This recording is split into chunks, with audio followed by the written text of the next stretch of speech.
Now, as we saw in the previous lesson, we have a subassembly here called moving parts that's comprised of components that should move.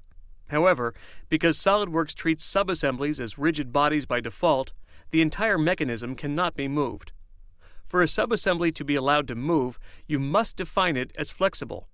To do this, right-click on the subassembly in the Feature Manager tree and select Properties. On the right of the Properties dialog box, you'll see two options for solving this assembly, either rigid or flexible. I'll change this to flexible, click OK, and return to the assembly. Now watch as I move the crank. The components of the moving parts subassembly are allowed to move. In cases where you have multiple instances of a subassembly, each instance can be defined as flexible or rigid. If I create a copy of this subassembly, I can access the new instance properties and select the solution to rigid.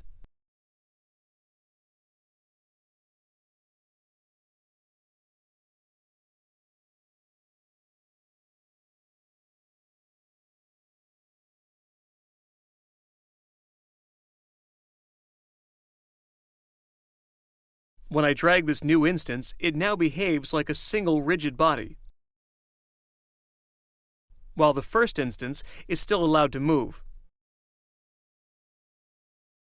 To help you keep track of which subassemblies are flexible and which are rigid, SOLIDWORKS displays a different icon for each in the Feature Manager tree.